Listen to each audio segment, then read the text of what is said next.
رسول الكريم أما بعد فأعوذ بالله من الشيطان الرجيم بسم الله الرحمن الرحيم يا أيها الذين آمنوا أوفوا بالعقود أحلت لكم بهيمة الأنعام إلا ما يتلى عليكم غير محل الصيد وأنتم حرم إن الله يحكم ما يريد صدق الله مولانا العظيم يا رب صل وسلم دائما أبدا على حبيبك خير الخلق كلهم والحبيب الذي ترجى شفاعته لكل هول من الأحوال مقتحم اللهم صل على محمد وعلى آل محمد كما صليت على إبراهيم وعلى آل إبراهيم إنك حميد مجيد اللهم بارك على محمد وعلى آل محمد كما باركت على إبراهيم وعلى آل إبراهيم إنك حميد مجيد میرے محترم بھائی دوست و بزرگوں، اللہ رب العزت کا فرمان ہے، اللہ رب العزت فرماتے ہیں یا ایھا الذین آمنوا، اے ایمان والو، اوفوا بالعقود، پورا کرو عہدوں کو، پورا کرو وعدوں کو، احلت لکم بہیمۃ الانعام، حلال کیے گئے ہیں تمہارے لیے چوپائے جانوروں میں سے، الا ما یتلی، سوائے ان کے جو تلاوت کی جاتی ہیں تم پر، غیر محل الصید، سوائے کہ نہ حلال جانو اس حال میں کہ تم حالت احرام میں ہو، بے شک اللہ حکم کرتا ہے جو چاہتا ہے۔ تو پہلے جملے میں اللہ رب العزت نے فرمایا اوفو بالعقود، وعدوں کو پورا کرو۔ دوسرے جملے کے اندر اللہ رب العزت نے فرمایا احلت لکم بہیمۃ الانعام،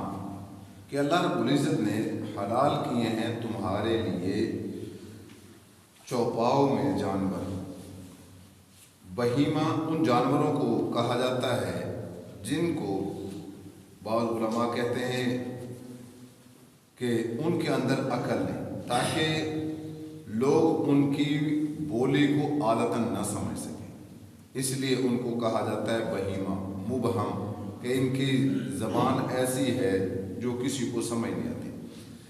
علامہ شورانی رحمۃ اللہ علیہ فرماتے ہیں کہ نہیں، بہیمہ اس لیے نہیں کہا جاتا کہ عقل نہیں ہے، عقل کی باتیں ان پر مبہم ہے، یعنی عقل والی بات وہ سمجھ نہیں سکتے، یہ نہیں کہ ان میں عقل نہیں، ان میں اپنے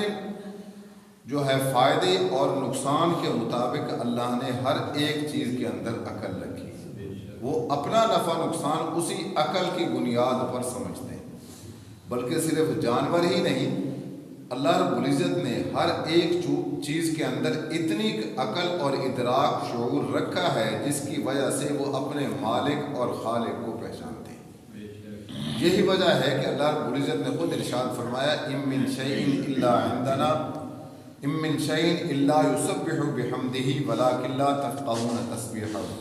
کہ کوئی چیز ایسی نہیں جو اللہ کی تسبیح نہ پڑھتی ہو لیکن تم ان کی تسبیح کو سمجھ نہیں سکتے۔ تو گویا کہ امام شورانی رحمۃ اللہ علیہ کی بات کا خلاصہ یہ ہے کہ انہیں بہیمہ اس لیے نہیں کہا جاتا کہ ان کے اندر عقل نہیں، بلکہ ان کو بہیمہ اس لیے کہا جاتا ہے کہ ان کی بولی لوگوں سے چھپی ہوئی ہے، لوگوں کو ان کی بولی سمجھ نہیں آتی، ورنہ بہیمہ ہر جاندار کو کہا جاتا ہے۔ آگے اللہ رب العزت نے فرما دیا انعام، بہیمۃ الانعام، انعام نام کی جمع، ایک ہوتا ہے انعام،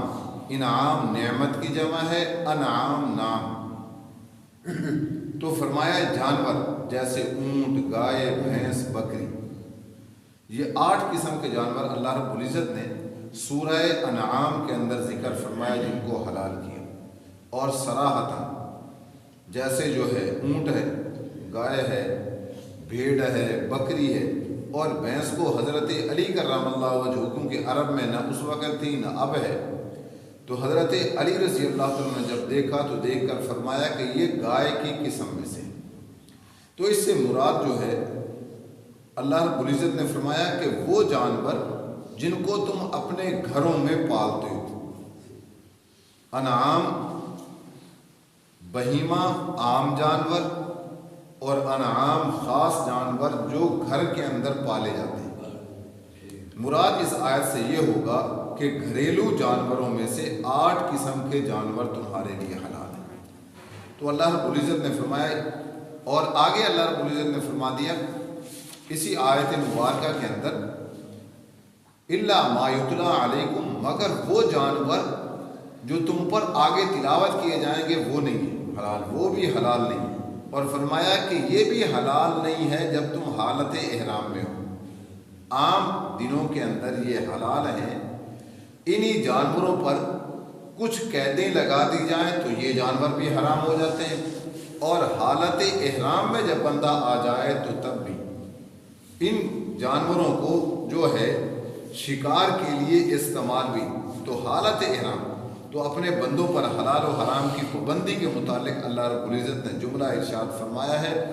احلت لکم بہیمۃ الانعام الا ما یتلی علیکم غیر محل الصید وانتم حرم ان اللہ یحکم ما یرید، کہ اللہ رب العزت جو ہے حکم کرتا ہے جو چاہتا ہے۔ تو اللہ رب العزت نے یہاں فرمایا کہ میرے بندو ہم نے تمہارے لیے جانوروں کو حلال کیا ہے، اور اللہ تعالیٰ کے حکموں کی حدود کے اندر رہ کر اللہ فرماتے ہیں چیزوں کو استعمال کرو، نہ تو مجوسیوں اور بت پرستوں کی طرح جانوروں کو ذبح کر کے حرام کرو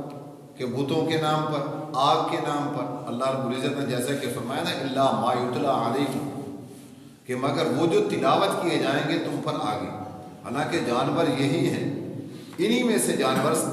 مجوسی، آگ پرست، بت پرست اپنے بتوں کے نام پر ذبح کرتے تھے۔ اللہ فرماتے ہیں کہ یہی وہ جانور ہیں جو حلال تھے، لیکن ان کی نسبت غیر اللہ کی طرف ہو جانے کی وجہ سے یہی حرام ہے۔ تو اس لیے اللہ رب العزت نے فرمایا کہ مجوسیوں کی طرف مطلقاً یہ جانور حلال نہیں، بلکہ اس وقت حلال ہیں جب یہ جو ہے ان کی نسبت اللہ کی طرف ہو، اگر اللہ کے غیر کی طرف ہوگی تو پھر یہی، اس لیے فرمایا حرمت، آگے والی آیت مبارکہ کے اندر اللہ رب العزت خود فرماتے ہیں حرمت علیکم المیتۃ والدم ولحم الخنزیر وما اہل لغیر اللہ بھی، کہ ہر وہ جانور جس پر غیر اللہ کا نام لے لیا گیا، وہ چاہے کوئی بھی ہو، اللہ فرماتے ہیں غیر اللہ کے نام کی وجہ سے وہ بھی حرام ہو جاتا ہے۔ تو اللہ رب العزت فرماتے ہیں ان اللہ یحکم ما یرید، اللہ حکم دیتا ہے جو چاہتا ہے۔ تو اس لیے اللہ رب العزت نے فرمایا کہ تم اللہ رب العزت کی شکر گزاری کرو، اللہ کی ناشکری نہ کرو۔ کیوں؟ کہ اللہ رب العزت کی دی ہوئی چیزوں کو غیروں کے نام پر جب تم کرو گے تو یہ اللہ کی ناشکری ہے۔ جب اللہ کی ناشکری ہے تو فرمایا وَلَئِن كَفَرْتُمْ إِنَّ عَذَابِي لَشَدِيدٌ، کہ تم جو ہے جب ناشکری کرو گے تو پھر اللہ کی پکڑ آئے گی۔ پکڑ کیسے آئے گی؟ اللہ پہلے یہ نعمتیں چھینے گا، پھر اللہ رب العزت طرح طرح کی مصیبتوں میں مبتلا کر دے گی۔ تو فرمایا احلت لکم بہیمۃ الانعام، تمہارے لیے جانور حلال ہیں، الا ما یتلی، بجز ان جانوروں کے کہ جن کی حرمت اللہ نے قرآن پاک میں بیان کر دی۔ مثلا جیسے آگے بتا دیا کہ مردار حرام، جو جانور حلال ہے وہ مر گیا تو وہ بھی حرام، خنزیر بھی حرام، اور اس کے ساتھ ساتھ تیسرا وما احل لغیر اللہ، کہ جو اللہ کے نام کے علاوہ دوسروں کے نام پر ذبح کیا جائے وہ بھی حرام۔ آگے پھر فرمایا کہ غیر محل الصید وانتم حرم، اس کا مطلب یہ ہے کہ جو جانور تمہارے لیے حلال تھے اور جنگل کا شکار بھی تمہارے لیے حلال تھا، مگر جب تم نے حج اور جو عمرے کی نیت کر لی، احرام باندھ لیا، تو وہ بھی جانور تمہارے لیے حرام ہو گئے۔ اب ان جانوروں کو بھی تم جو ہے نہ شکار کر سکتے ہو اور نہ ہی کسی کو شکار کے بارے میں بتا سکتے ہو۔ اسی آیت کے آخر میں فرمایا ان اللہ یحکم ما یرید، اللہ حکم دیتا ہے، یعنی اللہ جو چاہتا ہے حکم دیتا ہے، کسی کو حق نہیں کہ اس کے حکم کے سامنے کہے کہ یہ کیوں کیا۔ اللہ فرماتے ہیں کہ اگر دل میں بھی بات آ گئی ما کان لهم الخیرہ، اللہ فرماتے ہیں کسی کو اختیار نہیں۔ سورہ احزاب کے اندر اللہ رب العزت نے فرمایا کہ کسی کو اس بات کا اختیار نہیں کہ اللہ اور اللہ کے نبی کے فیصلے کے اندر کوئی بندہ عیب نکالے، اگر عیب نکالے گا تو ایمان فوراً ختم ہو جائے گا۔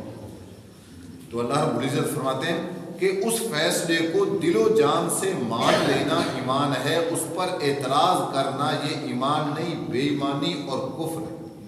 تو اس لیے اللہ فرماتے ہیں ان اللہ یحکم ما یرید، اللہ حکم دیتا ہے جو چاہتا ہے۔ اللہ نے دیکھیں مریض جو ہے جب ڈاکٹر کے پاس جائے گا، ڈاکٹر چیک کرنے کے بعد اس کو علاج بتائے گا، اور جب علاج بتائے گا تو وہ بہت ساری چیزوں کو روک دے گا اور کچھ عرصے کے بعد وہی چیزیں اس کے لیے پھر اجازت دے دے گا۔ اسی طرح اللہ حکیم ہے، بندوں کی شرک والی بیماریاں بھی جانتا ہے، گناہوں والی بیماریاں بھی جانتا ہے، اس لیے حکم دیتا ہے کہ تم نے یہ کرنا ہے، یہ نہیں کرنا، یہ کرو گے تو یوں ہو جائے گا، یہ کرو گے تو یوں۔ جیسے حکیم اور ڈاکٹر جو ہے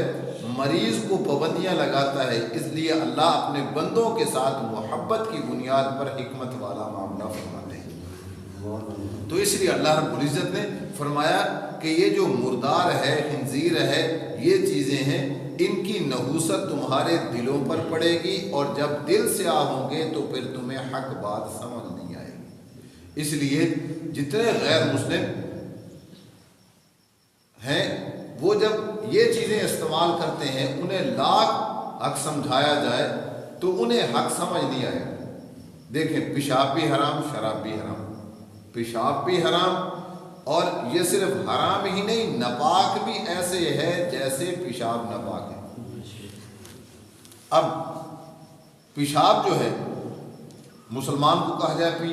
وہ کہے گا نہیں، لیکن شراب بعین ہی اسی حکم میں، جیسے جو حکم پیشاب کا ہے وہی حکم شراب کا ہے۔ پیشاب کپڑے پہ لگے کپڑا ناپاک، شراب کپڑے پہ لگے کپڑا ناپاک، تو یہ دونوں برابر حکم میں، لیکن شراب کو پی رہا ہے کیونکہ شیطان نے اس بات پہ، اور جب یہی بات، اس لیے حضرت عبداللہ بن مسعود نے فرمایا، آقا علیہ السلام فرماتے ہیں جو بندہ شراب پینے کی نیت سے ہاتھ میں پکڑ لے 3 دن تک وہ ایمان سے بھی فارغ، اعمال سے بھی فارغ، پی نہیں اس نے، صرف پکڑی ہے، اور جو پی لے 40 دن تک ایک قطرے کی وجہ سے یہ ایمان سے بھی فارغ، اعمال سے بھی فارغ۔ اس لیے رحمت کائنات فرماتے تھے کہ تم جو نشہ کرنے والا ہے اس کو رشتہ نہ دو، کیوں کہ اس کو رشتہ دینا ایسے ہے جیسے زنا کے لیے بیٹی دینا، کیونکہ اس کو اپنے آپ کا نہیں پتہ، چے جائے کہ رشتوں کا پتہ۔ تو اس لیے اللہ رب العزت فرماتے ہیں حرام سے بچو۔ اللہ رب العزت نے جو حرام سے بچنے کا حکم ارشاد فرمایا وہ اس لیے تاکہ میرا بندہ پاک رہے، جب پاک رہے گا تو اللہ رب العزت اس کے دل پر اپنی محبت کا نور نازل فرمائے گی۔ جب نور نازل ہوگا تو پھر اس کو نیکی روشن نظر آئے گی، برائی اندھیرا نظر آئے گی، تو اس لیے اس کے لیے نیکی کرنا آسان ہو جائے گا اور برائی کی طرف جانا مشکل ہو جائے گا۔ یہ تب ہے جب حلال استعمال کرے گا اور پاکیزہ استعمال کرے گا۔ اس لیے اللہ رب العزت فرماتے ہیں ان اللہ یحکم ما یرید، اللہ حکیم ہے، حکم دیتا ہے جو چاہتا ہے اپنے بندوں۔ تو اس لیے دیکھیں مٹی ہے نا، مٹی یہ حلال ضرور ہے، پاک ہے، لیکن کھانا حلال نہیں۔ مٹی ہے یہ پاک ہے، پاک کرنے والی بھی ہے، لیکن یہ حلال نہیں، اس کو کھانا حرام ہے۔ میں نے جیسے شراب ہے یہ ناپاک بھی ہے، ناپاک کرنے والی بھی ہے، مٹی پاک بھی ہے، پاک کرنے والی بھی ہے، لیکن حلال نہیں، اس کا کھانا حرام ہے۔ تو اس لیے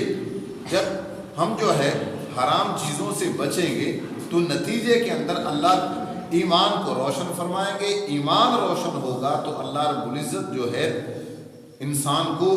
نیکی کی توفیق نصیب فرمائیں گے، گناہوں سے بچائیں گے۔ تو اس لیے اللہ رب العزت سے دعا ہے اللہ ہمیں بھائی پاک بنائے، پاکیزہ زندگی نصیب فرمائے۔